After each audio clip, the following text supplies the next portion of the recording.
আপনি আমার ঠোঁটে এমন করে কামড় দেন কেন? কারণ তোমার ইয়েগুলো অনেক মিষ্টি বেবি। আপনি আমার কাছে কেন আসেন বারবার? কারণ আমি তোমাকে প্রচণ্ড পরিমাণে ভালোবাসি।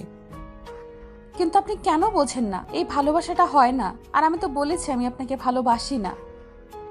কেন হয় না? আমি কি দেখতে খারাপ নাকি? তুমি আমাকে ভালোবাসো না বলো? আমি জানি তুমি আমাকে কতটা ভালোবাসো। আমি কাউকে ভালোবাসি না।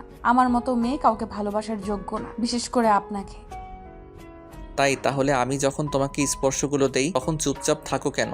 যদি আমাকে ভালোই না বাসতে তাহলে এমন করে চুপ থাকতে না, আমাকে দূরে সরিয়ে দেওয়ার চেষ্টা করতে। না না, আমি আপনাকে ভালোবাসি না, কিন্তু আপনি আমাকে জোর করে কাছে টেনে নেন। আমি কি করব? আপনাকে ছাড়তে পারি না। আপনার ঠোঁটে কামড় দিয়ে ফেললে আপনি অনেক রেগে যান, আর আমি জানি আপনি কথা একটা রাগী মানুষ, তারপর নিজের ক্ষতি করে দিবেন।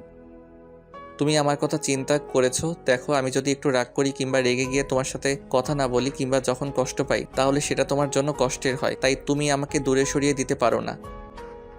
দেখেছো, আর তুমি বলো যে তুমি আমাকে ভালোবাসো না। এটাই ভালোবাসা পাগলি। ভালোবাসলে ভালোবাসার মানুষটার সুবিধা অসুবিধা দেখতে হয়। আমি কিসে কষ্ট পাই, কিসে আমার ভালো লাগা, কিসে আমার খারাপ লাগা সেটা তুমি খুব ভালো করেই জানো। ওই জন্য তুমি আমাকে দূরে ঠেলে দিতে পারো না। দেখেছো পাগলি, তুমি আমাকে ভালোবাসো কেন বলো না বলো? মিথ্যে। আমি তো একটু গরিব ঘরের মেয়ে, আমার জন্য ভালোবাসা নয়। তাছাড়া আমি চাইলেও আপনাকে দূরে সরিয়ে দিতে পারবো না, কারণ আপনি এই হসপিটালের প্রতিষ্ঠাতার ছেলে। তাহলে আমি কি করে আপনাকে দূরে সরিয়ে দেব বলেন? সেটা যদি অন্য কেউ হতো তাহলেই তাকে কাছে টেনে নিতে বলো। ছি ছি, আপনি সব কি বলেন? আমাকে দেখে আপনার এতটা বাজে মেয়ে বলে মনে হয়? আমি গরিব হতে পারি, কিন্তু আমার স্বভাবটা এতটা বাজে নয়। আব্বু আম্মু শিখিয়েছে কার সাথে কিভাবে বিহেভ করতে হয়।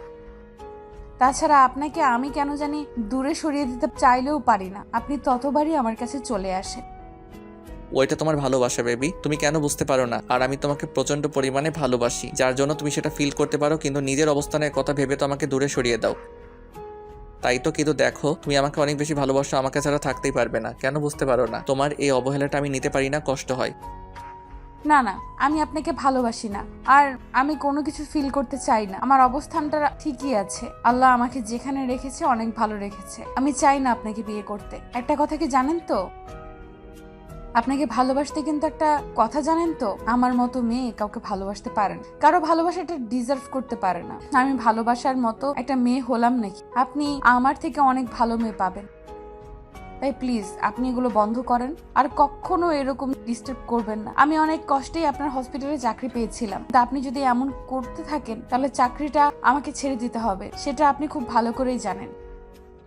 রাগ অভিমান যা দেখাও দেখানোর আমার উপর দেখাও, কিন্তু ভুলেও এই চাকরি ছাড়ার কথা চেষ্টা করবে না। না হলে তোমার তো কিছু করতে পারবো না, নিজের ক্ষতি করে ফেলবো।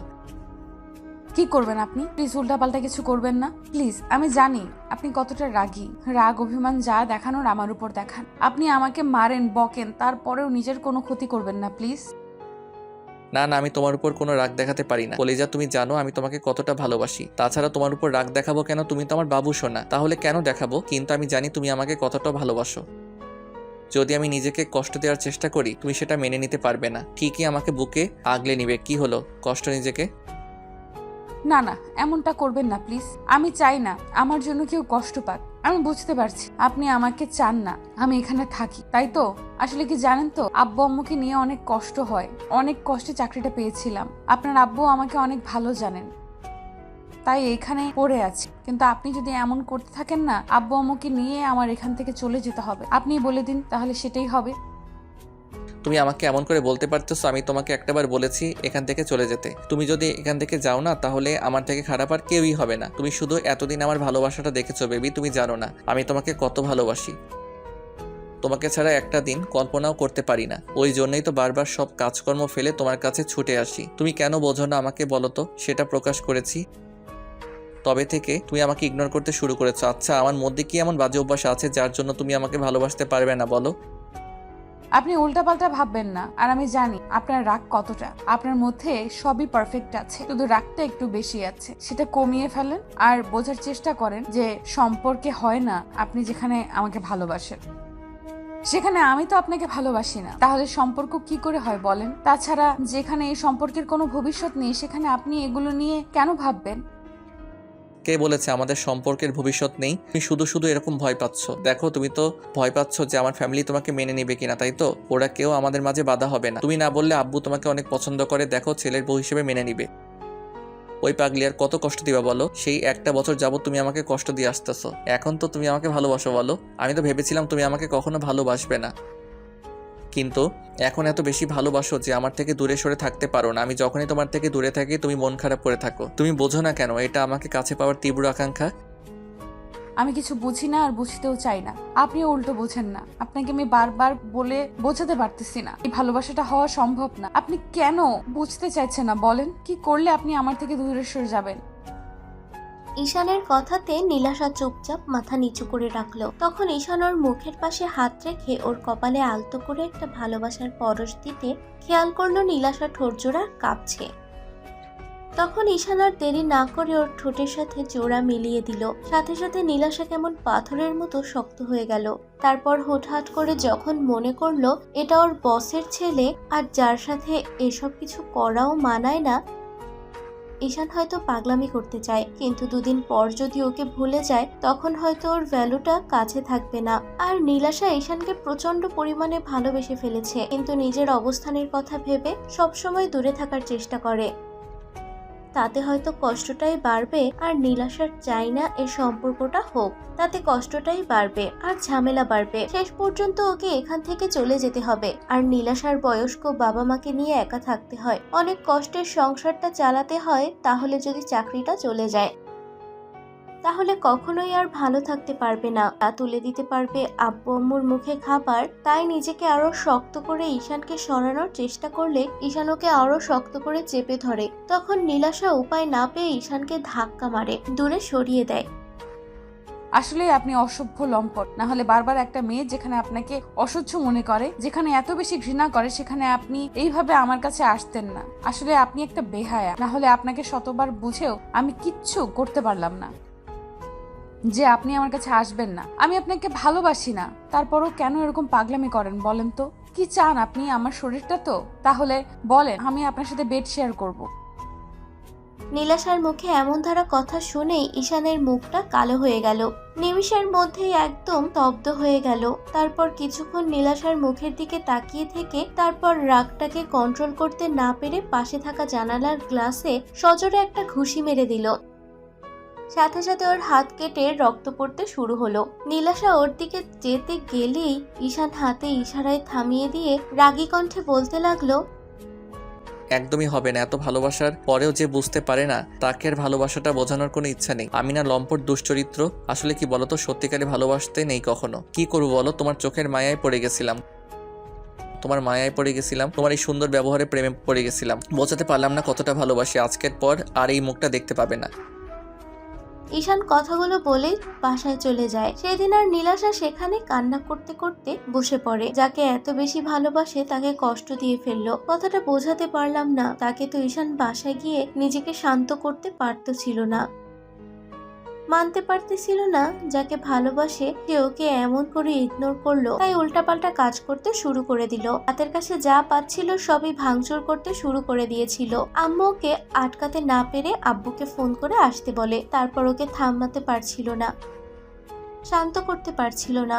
ওর চোখ দিয়ে টপ টপ করে পানি পড়তেছিল। তখন আব্বুকে অনেক শান্ত করার চেষ্টা করলে ঈশান আব্বুকে জড়িয়ে ধরে কান্না করে সবটা বলে দেয়। সব বলার পর আব্বু চুপ করে রইল। তখন ঈশান বলল, আব্বু, তোমার চুপ করে থাকাটাই বুঝতে পেরেছি নীলাশা ঠিকই বলেছে, এই সম্পর্ক কেউ মেনে নিবে না। আচ্ছা একটা কথা বলো তো, তোমরা তো ভালোবেসে বিয়ে করেছিলে তাই না? তাহলে আমার ভালোবাসাটাকে তোমার কাছে মেনে নিতে সমস্যা কোথায়? আব্বু জানো, আমাকে ভালোবাসার পর দূরে সরে দিচ্ছে, বলেছে তোমার বিশ্বাসটাও ভাঙতে পারবে না। তুমি নাকি দয়া করে ওকে চাকরিটা দিয়েছিলে, আর সেই দয়ের বিনিময়ে তোমার ছেলেটাকেও চাইতে পারবে না। আব্বু, আমি ওকে ছাড়া না থাকতে পারতেছি না। ওকে যে বুকে রাখতে চেয়েছি সেই বুকেও বারবার কষ্ট দিতেছে। আমার বুকটা ক্ষত বিক্ষত হয়ে গেছে। তোমাদের আমি বোঝাতে পারতেছি না কতটা ভালোবাসি ওকে। এই ঘটনার পর 15টা দিন ঈশান আর রুম থেকে বের হয়নি। এদিকে একদম পাগলামি করতে শুরু করে দিয়েছে। সবসময় শুধু রুমের মধ্যে বসে নেশা করে আর নিজেকে কষ্ট দেওয়ার চেষ্টা করে। আব্বু আম্মু অনেক চেষ্টা করেও ওকে বোঝাতে পারেনি। তারপর একটা সময় ঈশান অনেকগুলো ঘুমের ওষুধ খেয়ে নেয়। তারপর যখন ঘুম থেকে উঠতেছিল না তখন আব্বু আম্মু সন্দেহ হলো, ওরা ঈশানকে হসপিটালে নিয়ে যায়। আর হসপিটাল নেওয়ার পর নীলাশা সবটা জানতে পারে। নীলাশা কান্না করে দেয়। তখন ঈশানের আব্বু সামনে দাঁড়িয়ে রইল।